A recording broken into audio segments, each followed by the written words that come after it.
Professor Valdo, no seu verbete, na argumentação parafatologia, gostaria que o senhor pudesse falar um pouco da relação da parafatofilia com a abstraciologia. Podia fazer O caso todo é o seguinte: uma pessoa, para começar a examinar com mais profundidade o processo dos fatos, quase sempre ela tem que entrar na abstração. Então, ela tem que entrar na abstração, mas domesticando a imagística, a imaginação dela. Se você começar a pensar nisso, você se coloca na posição correta de analisar os fatos. E outra coisa, só depois de analisar os fatos é que a gente vai poder ter uma ideia melhor dos parafatos. Mas, em primeiro lugar, é a abstração, em primeiro lugar, a imaginação. Tem que domesticar isso, porque senão a pessoa não raciocina com distinção as coisas, ela não sabe fazer a distinção. A distinção é o autodiscernimento. Boa vontade, boa intenção, é muita gente que morre prematuramente. O cemitério está cheio de gente assim. Agora, o autodiscernimento é que faz a pessoa morrer na hora certa e, antes de morrer, ela funcionar na hora certa, do modo certo, com as palavras certas, com as testemunhas certas, no lugar certo, no dia certo. Professor, vê se eu entendi. Tem os fatos, deixa a imaginação vir, porque é necessário ela vir, tem que olhar, faz uma triagem. A sua abstração, ela tem que pegar o que você já viveu para ver a coisa nova que você está querendo viver. Agora, veja, tem uma expressão que eu estava anotando aqui, agora minha aí, que é o seguinte: o neodia vale por uma retrodécada. Está entendendo? Então, um dia vale por 10 anos que já se passaram, se ele é novo. Então, é nessa hora que precisa de ter abstração, porque a sua abordagem tem que ser mais lúcida, mais inteligente. Essa abstração é o discernimento, a triagem da imaginação. Porque você está analisando o fato. Essa análise é exegética, é hermenêutica, é análise. Então, veja, você está fazendo uma interpretação. Essa interpretação é um processo abstrato. Você está mexendo com a sua abstratibilidade. A abstração é o modo de pensar, as suas palavras mentais, o seu neuroléxico está sendo usado. Entende? Por exemplo, a hora que eu falei neofato e retrodécada, eu estou usando meu neuroléxico. Usando o quê? Usando prefixo para clarear a palavra, para não precisar de fazer uma sentença grande com cada expressão que eu estou usando. Expansão. É a síntese. Aí, então, para agora, chegar... eu estou usando a síntese dentro da análise. Para chegar à parafatofilia, houve toda essa abstração. Tudo. Então, a consciência, ela teve o autoabsolutismo que ela pode passar para frente. A abstração, você pode usar outros termos, né?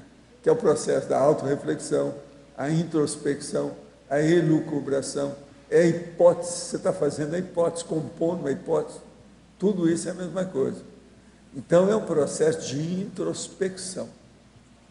É aí que a gente tem que funcionar sempre. A consciência é isso. Entendi. Assim então, que uma a gente trava a consciência que não imaginação, consegue né? ter introspecção, ela é semicomatosa. Ela tem desorientação consciencial. Então, ela tem confusão mental, que é o que o povo gosta de falar, é confusão mental. Ela não é boa de abstração. Agora, por exemplo, nós todos podemos ter períodos diminutos, fugazes, de, você está entendendo? De desorientação. Isso é normal. É por isso que às vezes as coisas caem na mão de uma pessoa, você está entendendo? Ou ela se assusta, isso faz parte. É uma leve desorientação fugaz. Aquilo é temporário. Agora, o problema é que isso não pode ser continuado. Uma pessoa que fica desorientada durante 3 dias é um perigo. Ninguém sabe o que ela pode ter feito. Uma pessoa que está numa condição dessa, se você chega para ela decidir alguma coisa, ela não está capacitada para fazer nenhuma decisão. Ela não tem deliberação ali. Entendeu aí a situação? Entendi, professor. Valdo, pelo que eu entendo de abstração, até está no dicionário, se analisa uma coisa em separado. Um fato pode se refletir em Agora, separado. depois você faz associação de ideias. Depois da abstração vem a associação de ideias. E aí você estabelece cotejos, são os confrontos. E por aí vai. Mas aí ela vai se tornar positiva quando você tem um foco... É a hora que você extrai a essência, o cerne da ideia. É o olho do furacão que você tirou de lá. Aí, então, é que pode clarear as coisas. Quase sempre, na hora que você extrai essa essência do problema, que é o conteúdo da mensagem, do novo fato, quase sempre tem uma coisa nova. Então aí é que entra isso que eu chamo de ver-ponto, a verdade relativa de ponta. Só que tem que aí é neo-ver-ponto. Então é uma nova verdade que você não conhecia, que acabou de ser apresentado, que a vida introduziu, sabe como é que é? Na sua existência. Está aí, ó. Então aí você separou uma coisa, um fato, separou, fez a aí reflexão... Aí você faz então o cotejo. É a associação de ideias. Esse é o momento da abstração, mas depois você usa aquela abstração para juntar contra a Agora, ideia. na associação você coloca, se é um fato que você está analisando, você vai ver todos os fatos que chegam ali perto. Isso aqui é associação de ideias. Aí o seu juízo crítico, ele se expande para ver tudo que você está fazendo.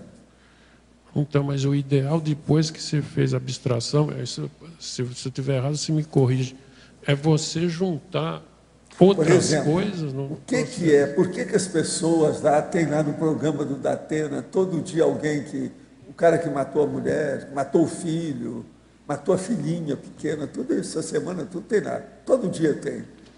Por que aquelas pessoas, elas cometem esses desatinos? Porque elas não têm a abstração correta. Elas não param para refletir. Elas não compensam, não fazem o balanço, a compensação da associação de ideias entre o que é mais importante, aquilo que é o prioritário, o que é o ideal. Então, ele só vê uma coisa igual um bicho, não quer saber. Por exemplo, eu estou com um gatinho lá em casa, ele já está chegando aos 10 meses. Ele está ficando enorme, é o gato mais bonito que eu vi, eu já falei nele aqui. Agora, a Graça já deu apelido para ele, que ele é o glutão, ele só pensa em comer. É comer e pular daqui para ali, etc. Derruba minhas coisas, ele quer ficar no meu material perto de mim. Ele derruba tudo. Eu que sou um cara organizado, eu já falei, ó, não dá. Você tem que ficar domesticado, vamos com calma. Agora, ele é o gato mais fofo que eu já vi. Ele é enorme em matéria de pelo, e o pelo dele é macio, sabe como é que é? Mas, coitado, não tem jeito. Agora, o melhor da história, ele chegou para mim e começou a chorar mais uma vez. Ele chora igual uma criança, e já tem 10 meses. Gato nenhum faz isso, mas ele é um artista. Agora, o que se passa? Estava trovejando demais. Então a Graça falou assim, não, mas é porque estava chovendo, por isso que ele está assim. Não é nada, Graça. Isso é glutão. Ele está chorando porque ele quer mais comida. E não pode dar demais, porque senão daí a pouco ele vai vomitar. É um problema. Então você veja, isso tudo é o processo subhumano. Então as pessoas são assim, ela não para pensar. Eu já falei com ele, o glutão, você tem que dar um jeito, você tem que parar para pensar. Olha bem para mim. Agora, a cara dele é lindo, ele é perfeito em matéria de gato. Nem os tigres não são bonitos igual esse gato, é esquisito, porque o tigre geralmente é uma cara que impressiona. Esse aí, a fachada dele é impressionante, esse gato. Gatão, enorme, sabe? Ele está ficando cada vez maior, eu não sei para onde ele vai, sabe? Agora, eu acho que a metade do peso dele é só pelo. Ele é fofão mesmo, sabe, enorme. Mas agora você veja, esse povo que vira criminoso, eles ainda estão numa condição felínica. Então, abaixo disso, desse gatão. E aí, você pôs a coisa negativa no látero pensene, por exemplo, que a pessoa fica... O caso todo aí que você tem que estudar ela é fica isso. vagando de um... Quer dizer, ela abstrai aqui, depois lá e começa a pular. Assim.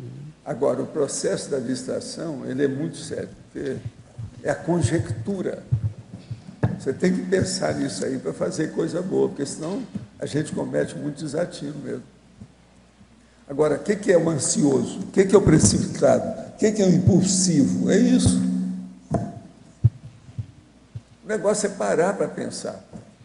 Desde que nós fomos criando aqui o CAE, que é 17 anos, eu falei, nós temos que fazer os spots idílicos, os spots fotográficos e os spots reflexivos. Quer dizer, os pontos para a pessoa. Foi assim que nós fizemos uma série de casinhas aí de madeira, aquele negócio todo, tudo foi por causa disso. Mas isso ainda não está perfeito, não, nós temos que trabalhar mais. Para a pessoa ir e refletir. Hoje nós já temos a técnica, com muito detalhe, da reflexão, autorreflexão de 5 horas. Então, isso essa de 5 horas, você faz uma abstração de 5 horas, você vai pensar num assunto só. Aquilo começa a ficar consistente. Toda abstração, com o passar do tempo, ela se torna consistente, porque vem o fato. Era isso que eu ia falar. Era isso que eu ia isso que você perguntar. está querendo saber. Porque assim, a gente faz abstração aqui e depois confere com o fato, enfim. Mas para a gente concretizar os parafatos é através da abstração. É isso que eu ia. Agora, então, a sua matemática lá, ela precisa de ser palpável, concreta. Nem sempre é. Então, fica só dentro da inteligência interna. Não chega dentro da inteligência evolutiva. A mesma coisa o filósofo.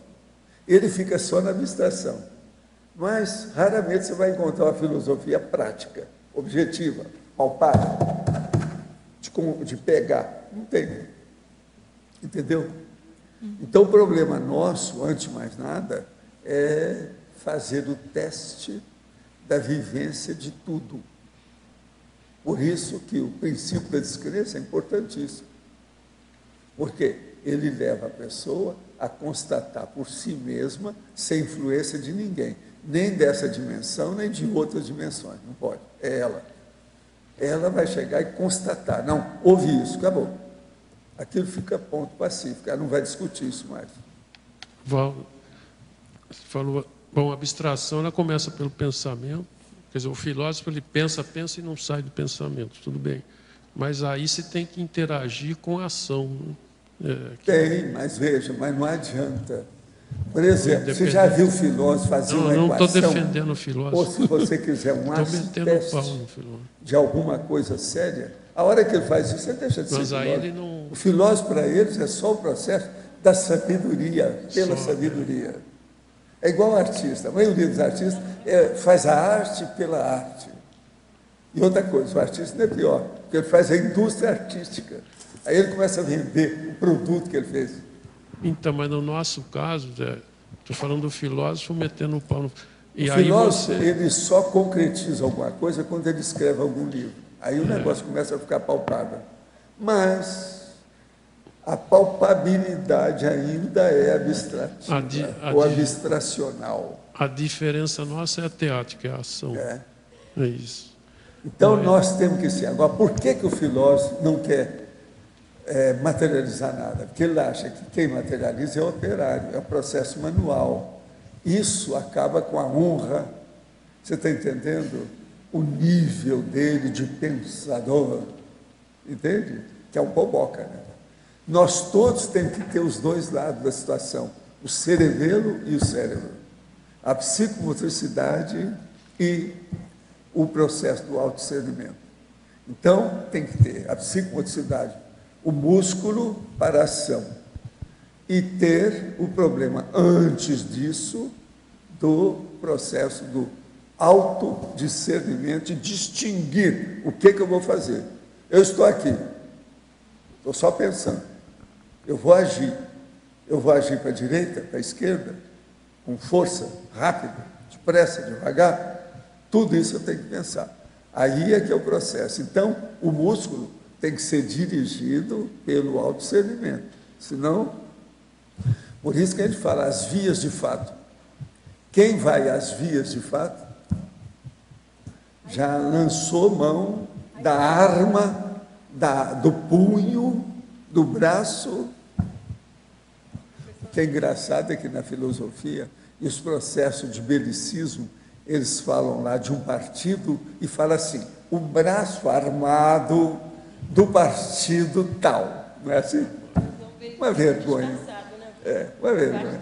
O que você queria? Não, é porque o senhor estava falando de abstração e da matemática, assim, aí me veio uma ideia que eu acho que é assim, ó, tem algumas matemáticas que foram feitas pela matemática. Por exemplo, a geometria riemanniana, por exemplo. Ela, quando foi feita, negou um axioma lá do Euclides e chegou lá naquela... Só que ela, ao mesmo tempo, ela é a única que explica a física quântica hoje, ela é a única que dá conta. Aí, o que vem na minha cabeça, assim, é que com essa linguagem da geometria riemanniana, a pessoa teve um olhar de ver a realidade, mas pode ser que a realidade não seja aquela, né? Não, ainda é muito abstrato. Que é muito abstrato ainda. Que eu o achava problema todo é, eu quero chegar é aqui, ó, vamos pegar no negócio. É a concretude, senão não vai não. Esse aqui é o caminho. Por isso que eu acho, por exemplo, o parapsiquismo, a coisa mais difícil é a pessoa desenvolver com profundidade para ela ter segurança, confiança, ela admitir, nunca mais falar, eu creio, não, eu admito, eu vivi, eu vivenciei, senão não adianta. Assim se conquista a autocoerência, professor Val. Aí, assim a consciência vai conquistando a autocoerência. A autocoerência que é o último que se alcança, né? Você chega lá em Lembro cima que dela isso tem quando dito. tiver o cerebelo casado com o cérebro. Porque autocoerência em tudo. Isso então, eu lembro. Tem que ser o sistema nervoso central junto com o sistema periférico. Entende? Senão o negócio não adianta. Não adianta. Professor Valdo, aqui no B, dentro da sua vivência, quais foram os princípios mais constantes, predominantes e pacíficos que o senhor desenvolveu para ter uma abstração equilibrada? Para chegar ao quê? Para chegar à abstração equilibrada. Quais foram os princípios mais constantes? A coisa mais séria é você arranjar hábitos úteis. Você está entendendo? Dentro de uma rotina ainda mais útil ainda. Então, você casar o hábito com a rotina. Agora, o que se passa? Onde a gente arranja mais abstração é na técnica do período antilucano, que é de madrugada, quando tudo está tranquilo, que você diminui os atritos da vida humana, cerimônias, etiquetas, a liturgia da vida humana em torno de você. Então, você vai para o período antilucano. Esse período antilucano permite maior reflexão, há mais silêncio, você está entendendo? Há mais interiorização, não há nenhuma interferência externa, que nós chamamos de exupensene, não tem mais. Então a pessoa, ela está rígida, sólida, homeostática, entende? Sadia, com o maior equilíbrio que ela tem. É assim que a pessoa recupera os cons magnos, os megacons. É a hora para acontecer com isso. Agora veja, período antilucano, não é fácil, é difícil. Não é assim de uma hora para outra que a pessoa chega lá. Tem que trabalhar com isso.